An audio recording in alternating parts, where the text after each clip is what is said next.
우리에게 주시는 하나님의 말씀은 역대상 12장 1절부터 40절까지의 말씀입니다. 특별히 매일 성경에 나오는 본문으로 함께 읽도록 하겠습니다. 함께 읽습니다. 다윗이 기스의 아들 사울로 말미암아 시글락에 숨어 있을 때에 그에게 와서 싸움을 도운 용사 중에 든 자가 있었으니 그들은 활을 가지며 좌우 손을 놀려 물매도 던지며 화살도 쏘는 자요 베냐민 지파 사울의 동족인데 그 이름은 이러하니라. 그 우두머리는 아히에셀이요 그 다음은 요아스이니 기브아 사람 스마의 두 아들이요 또 아스메의 아들 여시엘과 벨렛과 또 브라가와 아다노 사람 예후와 갓 사람 중에서 광야에 있는 요새에 이르러 다윗에게 돌아온 자가 있으니 다 용사요 싸움에 익숙하여 방패와 창을 능히 쓰는 자라. 그의 얼굴은 사자와 같고 빠르기는 산의 사슴과 같으니 그 우두머리는 에셀이요 둘째는 오바다요 셋째는 엘리압이요. 16절입니다. 베냐민과 유다 자손 중에 요새에 이르러 다윗에게 나오매 다윗이 나아가서 맞아 그들에게 말하여 이르되 만일 너희가 평화로이 내게 와서 나를 돕고자 하면 내 마음이 너희 마음과 하나가 되려니와 만일 너희가 나를 속여 내 대적에게 넘기고자 하면 내 손에 불의함이 없으니 우리 조상들의 하나님이 감찰하시고 책망하시기를 원하노라 하매 그때 성령이 30명의 우두머리 아마새를 감싸시니 이르되 다윗이여 우리가 당신에게 속하였고 이새의 아들이여 우리가 당신과 함께 있으리니 원하건대 평안하소서. 당신도 평안하고 당신을 돕는 자에게도 평안이 있을지니 이는 당신의 하나님이 당신을 도우심이니라 한지라. 다윗이 그들을 받아들여 군대 지휘관을 삼았더라. 다윗이 전에 블레셋 사람들과 함께 가서 사울을 치료할 때에 므낫세 지파에서 두어 사람이 다윗에게 돌아왔으나 다윗 등이 블레셋 사람들을 돕지 못하였으니 블레셋 사람들의 방백이 서로 의논하고 보내며 이르기를 그가 그의 왕 사울에게로 돌아가리니 우리 머리가 위태할까 하노라 함이라. 다윗이 시글락으로 갈 때에 므낫세 지파에서 그에게로 돌아온 자는 아드나와 요사밧과 여디아일과 미가엘과 요사밧과 엘리후와 실르데인이 다 므낫세 천부장이라. 이 무리가 다윗을 도와 도둑대를 쳤으니 그들은 다 큰 용사요 군대 지휘관이 됨이었더라. 그때 사람이 날마다 다윗에게로 돌아와서 돕고자 하매 큰 군대를 이루어 하나님의 군대와 같았더라. 싸움을 준비한 군대 지휘관들이 헤브론에 이르러 다윗에게로 나와서 여호와의 말씀대로 사울을 나라를 그에게로 돌리고자 하였으니 그 수요가 이러하였더라.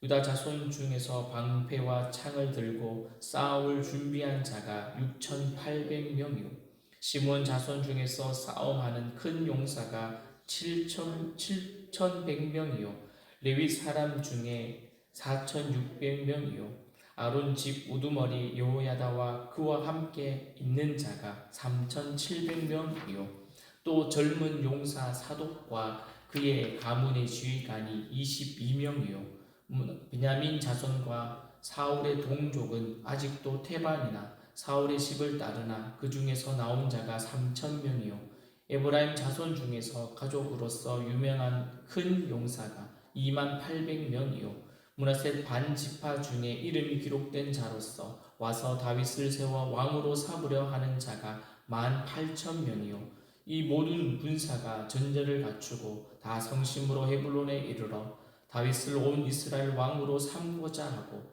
또 이스라엘의 남은 자도 다 한 마음으로 다윗을 왕으로 삼고자 하여 무리가 거기서 다윗과 함께 사흘을 지나며 먹고 마셨으니 이는 그들의 형제가 이미 식물을 준비하였으니만 또 그들의 근처에 있는 자들로부터 이스라엘과 스불론과 납달리까지도 나귀와 낙타와 노새와 소에다 음식을 많이 실어 왔으니 곧 밀가루 과자와 무화과 과자와 권포도와 포도주와 기름이요 소와 양도 많이 가져왔으니 이는 이스라엘 가운데에 기쁨이 있었음이로라. 아멘. 여러분 스스로 자수성가하는 사람들도 있지만 누군가의 도움을 받아 성공하는 사람들이 주변에 더 많은 것 같습니다.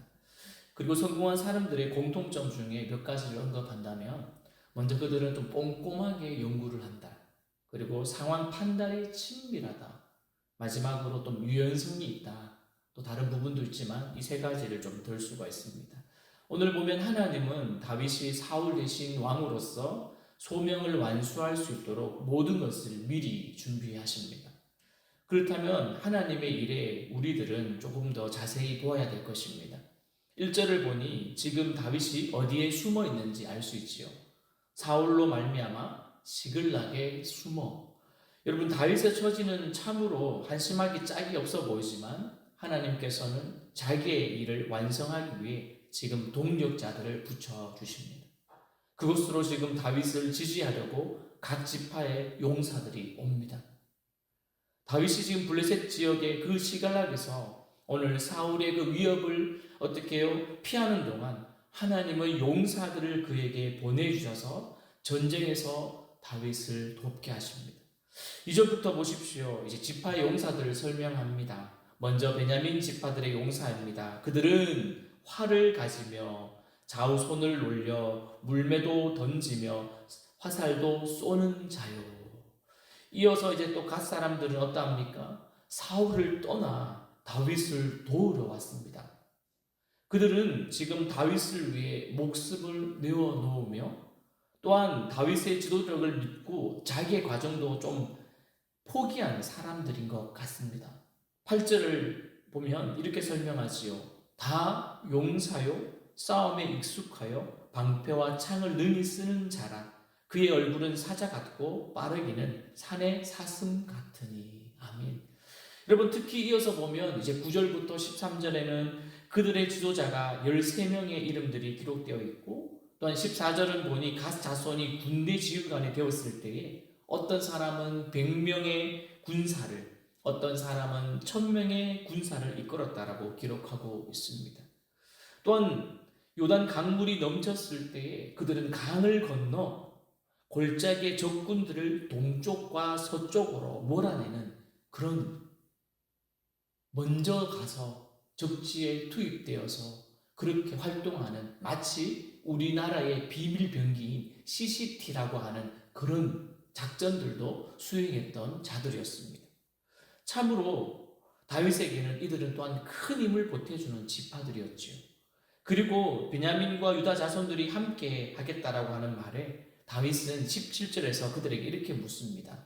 우리 17절 말씀 같이 한번 읽어볼까요? 시작. 그들에게 말하여 이르되 만일 너희가 평화로이 내게 와서 나를 돕고자 하면 내 마음이 너희 마음과 하나가 되려니와 만일 너희가 나를 속여 내 대적에게 넘기고자 하면 내 손에 불의함이 없으니 우리 조상들의 하나님이 감찰하시고 책망하시기를 원하노라 하매.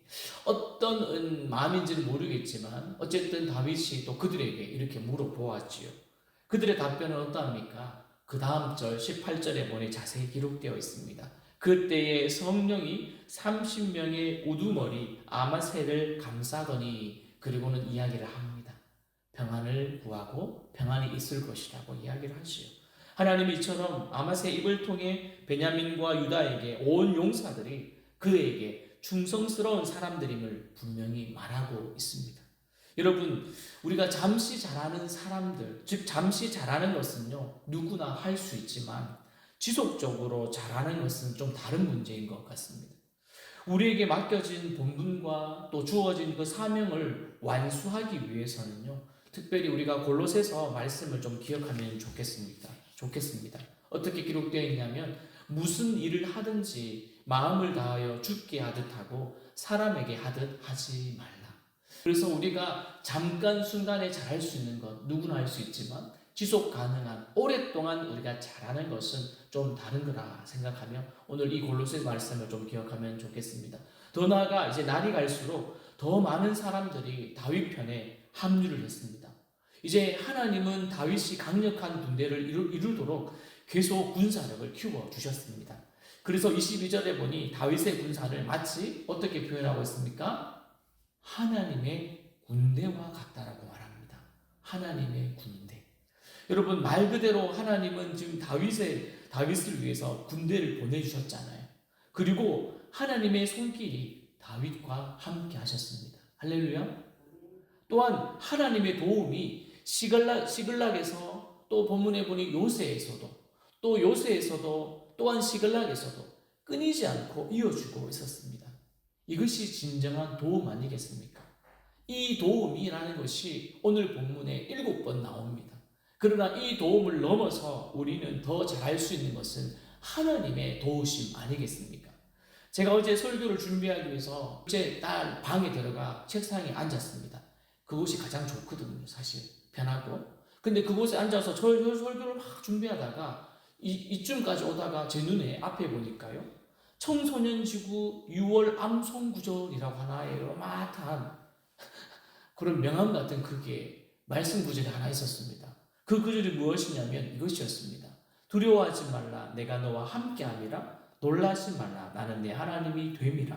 내가 너를 굳세게 하리라. 참으로 너를 도와주리라. 참으로 나의 의로운 오른손으로 너를 붙들리라. 이사야 40장 10절 말씀이 딱 기록되어 있더라고요.